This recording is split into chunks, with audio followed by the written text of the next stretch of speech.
Alright, what's going on, guys? Welcome back to Sword and Sorcery EP. This is still session 3, but this is more like a part 2.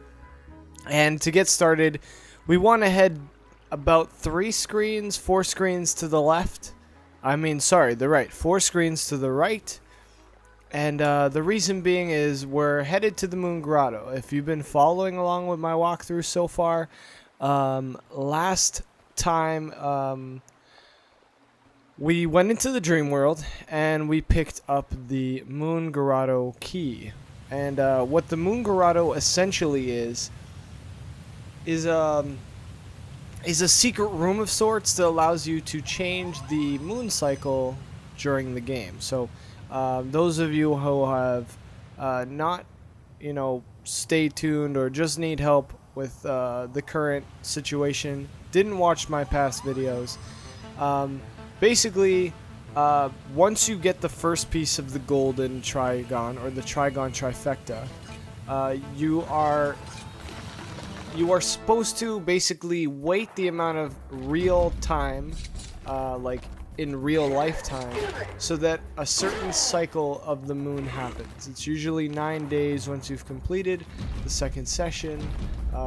It also depends on how long it took you to complete that session, but instead you can go into the dream world, find the Moon Grotto key, and you're able to alter the moons with the Moon Grotto in order to continue the game. So we are on our way to do that, but first I'll talk about the heads up. From this point forward, whenever you enter the old land, or the old world, and that's beyond the gate, you will have to fight the Galithic Mass a bunch of times. He becomes very, very annoying. And you'll just have to deal with it for 2 more Trigons, because you're going to have to visit the Moon Grotto once more to change the moon so that you have access to the dark and the light moon cycles.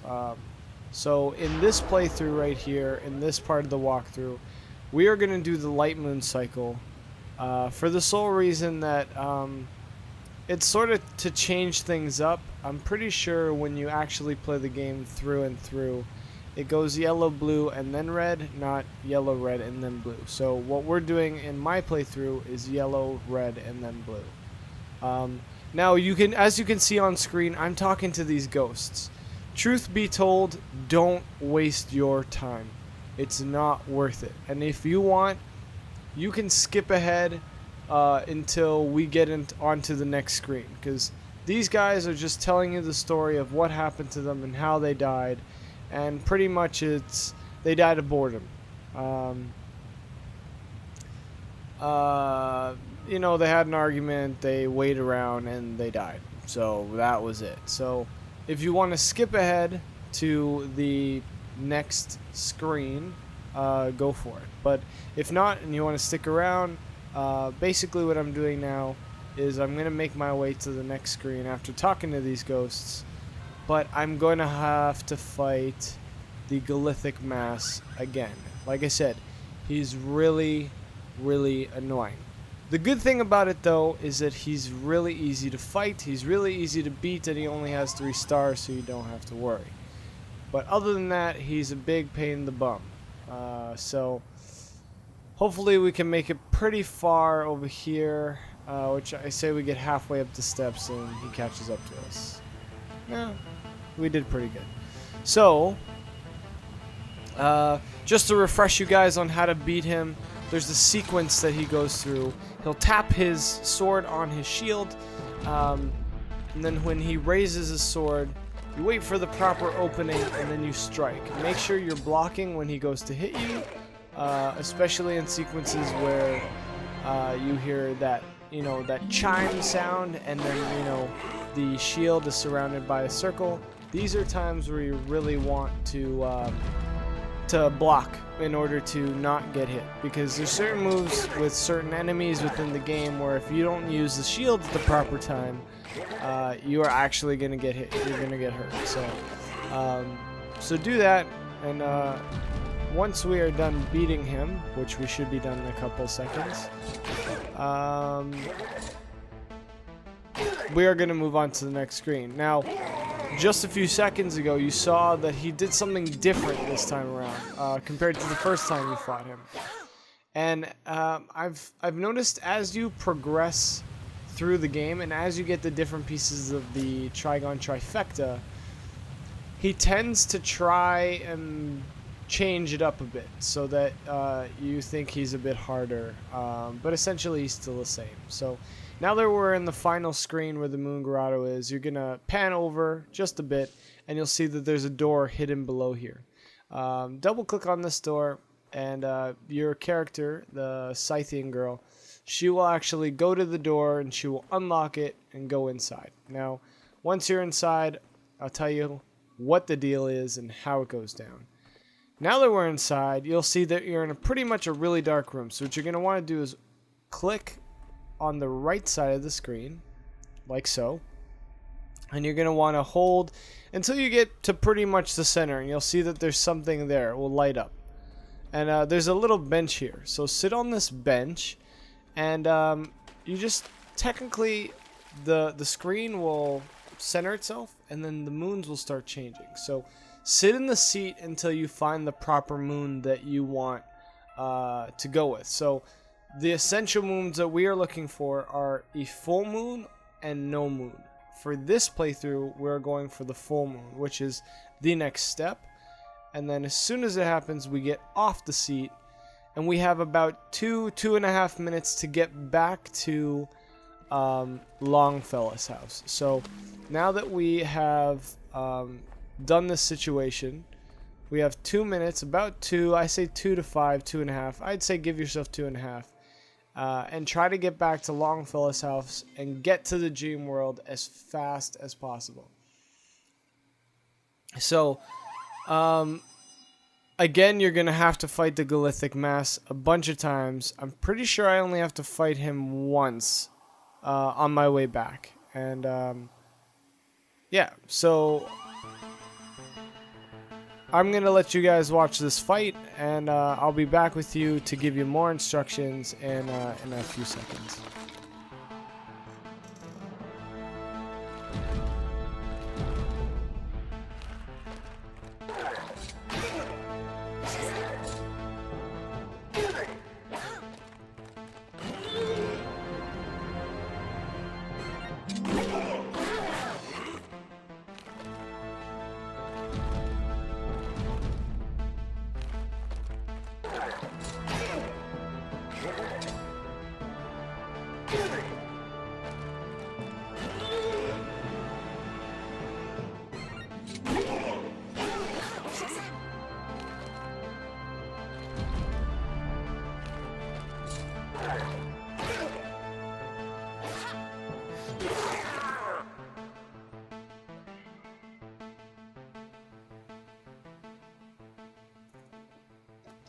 Alright guys, well I'm back, and so what you're going to want to do is head back to the left about, I think, 3 to 4 screens until you get to Longfellow's hut.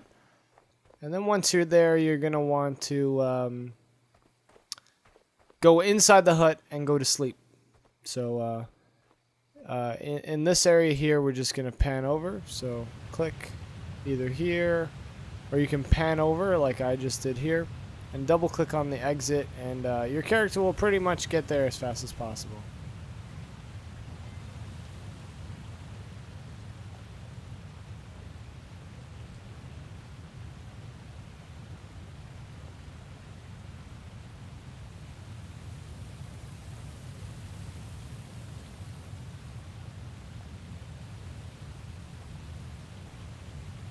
So this is one more screen.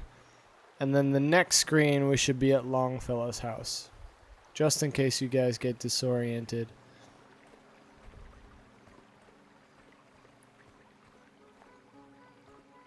God damn.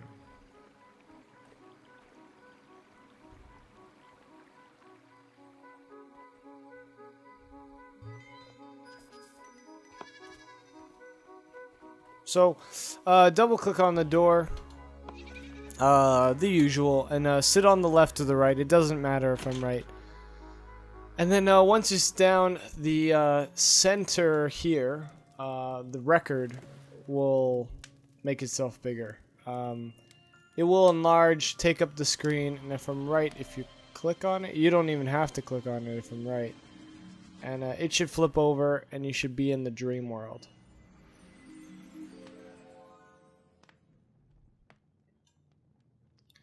So, just like in the real world, in the first or second session, we had to release 5 sylvan sprites. Now, in the dream world, for each of the next 2 parts to this third and final session, well, sort of final session, we are going to need to release 5 for the dark moon and 5 for the light moon in order to get to each corresponding piece of the Trigon trifecta for those parts of the game. So,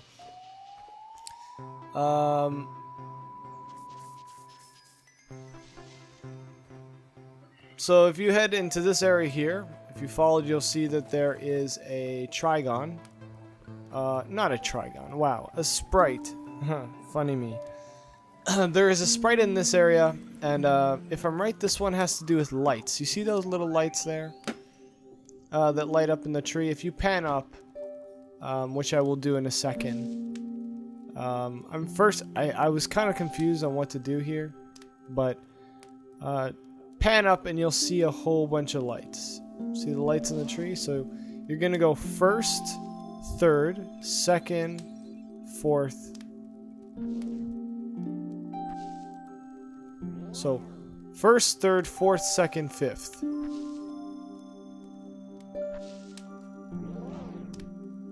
And just like all the other situations, if you're doing it wrong, the game will let you know through audio. And the visual cues are there, but the audio cues are a lot more obvious. So just like always, you're gonna get the I just did the blah blah blah sylvan sprite, so on and so forth. And so once you've done that, let's head 2 screens to the right. And as you will see, I think I head up for some reason. But to save yourself the trouble, and I'm going to fast forward through this, just head to your right.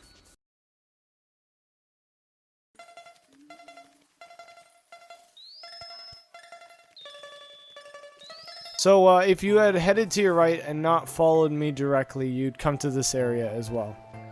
So what you want to do is, like always, go into the Song of Sworcery, and you'll see on the water there's a mama duck and I think 3 or 4 baby ducks. I think there's 4. So you want to click on each duck and bring it to its mom, which is close to the sylvan sprite. And once you do that, you'll release your second sylvan sprite.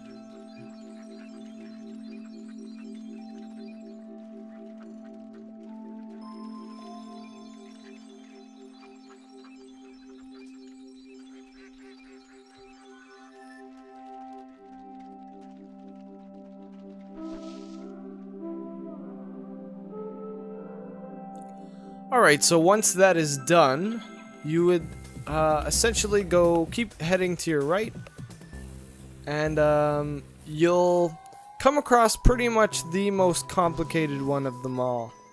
And so, as you see, the word on screen says reflect, and essentially this part of the game, to release this sylvan sprite, you want to do exactly what those, have you ever played one of those games where you have to look at the 2 images and see what makes them different? So essentially that's what you want to do. So in this area you want to select the things that are different on the upper part of the level and the reflected part of the level, so in the water. So as you can see, the first piece there is that bush is in the water but it's not on the land. And then there's another one, which is the tree. Not in the reflection. It's not in the reflection, but it's up in the real world. It's just off to the right there. You see where the bubbles from the sylvan sprite are coming off. they're heading in that direction. There's a tree right there. Don't mind me. When I did this, I had no clue what I was doing. So I had to figure it out myself. And this is me figuring out that's one of the missing things. But I thought you had to only do it in the reflected water. And the third and final one is, I think, a tree branch. And it's up in the top right. No, sorry, top left. Which you'll see in a second. It's that tree branch in the top left. It's not reflected in the water, as you can see. And I'll figure it out in a second here. It took me a while.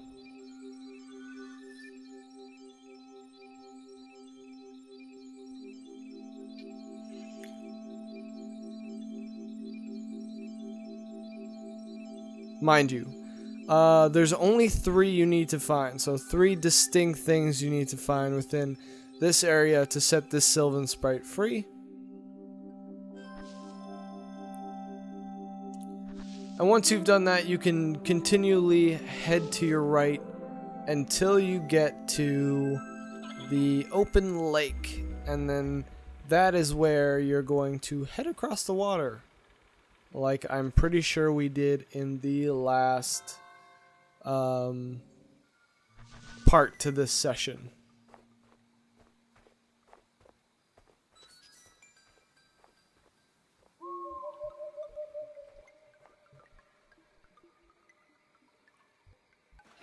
Actually, there's a 4th one here. This one's quite easy. You go into the sword and sorcery mode, or the Song of Sorcery, and you want to click all 3 of the owls that are present on the tree, and you will awaken another slumbering Sylvan Sprite. Now we want to go across the water, so excuse my slowness.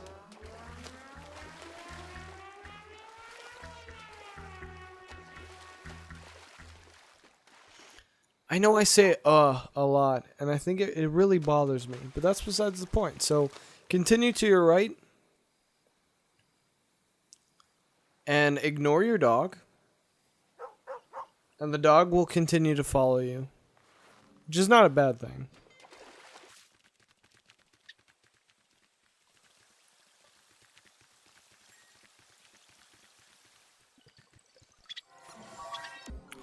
So this is the last and final Sylvan Sprite, and the sequence here is select both skinny trees, both both medium-sized trees, and both large-sized trees, and you will activate the last and final Sylvan Sprite for this session. And then what you're going to want to do is head all the way back to the water again. And I'll probably fast forward through this so we get to the water quite quickly. And I'll see you guys in a second.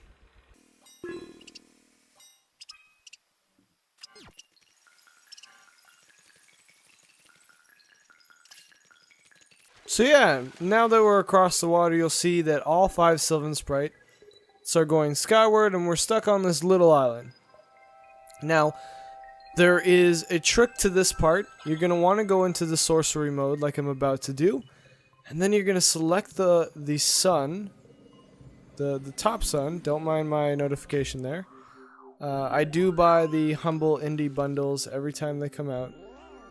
And what you want to do is you want to bring the sun from the real world, or the non-reflective sun, from the top and drag it all the way into the water.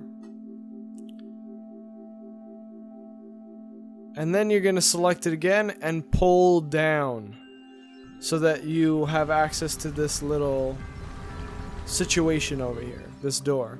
And this door leads to the technically final piece of the Trigon trifecta. So after this little cutscene, you're going to want to go in there, and you're going to fight it.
So the sequence of fighting the Red Trigon is quite easy. It is red. It's a mute color. All of the colors in the game are mute, so it is red. And the sequence starts off the same as the golden. So you'll see it shoots a beam at you, and then you're gonna have to use your sword to, you know, essentially play tennis with it. And then it will turn this blue beam into a red beam, and then it will do something different than the golden Trigon, and then go back to the same sequence. So the ending will be it splitting into pieces, and then those pieces will fling at you, and you will have to dodge and hit them at the same time. And then the last and final part, it will shoot up into the sky, and you know, it will howl, and you're gonna have to dodge. And once you dodge, you basically conquered the last and final Trigon. So I'll let you guys go through this. I can't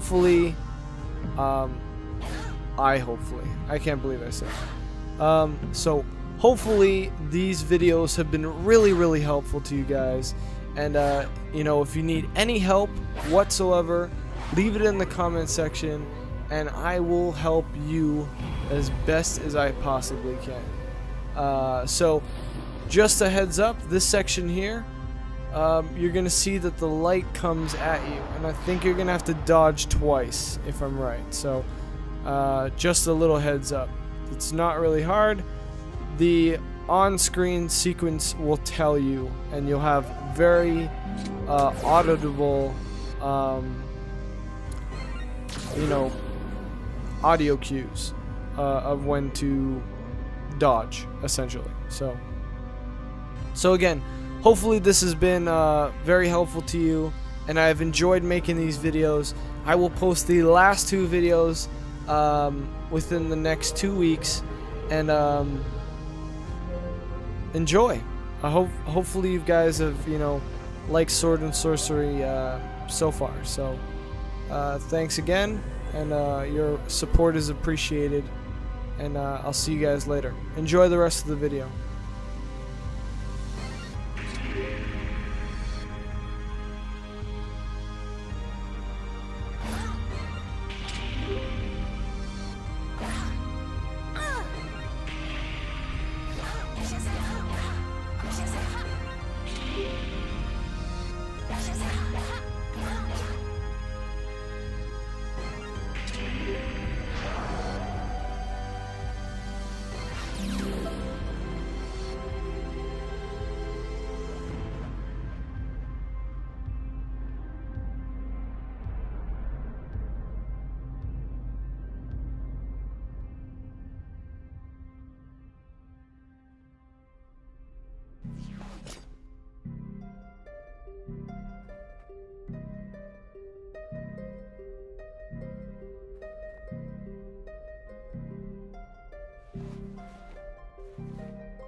Alright guys, if you enjoyed this video, be sure to give it a like. If you're new around here and you enjoyed the video, feel free to subscribe. You can use the on-screen annotation or the button above. And 2 videos you may have missed. The video on the left is Any Day Minecraft Episode 8. It's previously was named Minecraft Monday. And the video on the right is Max Payne 3 Chapter 4. And I did something really funny with that one, so you'll probably enjoy it. It's really funny. So go check those videos out, and I'll see you guys later. Peace out.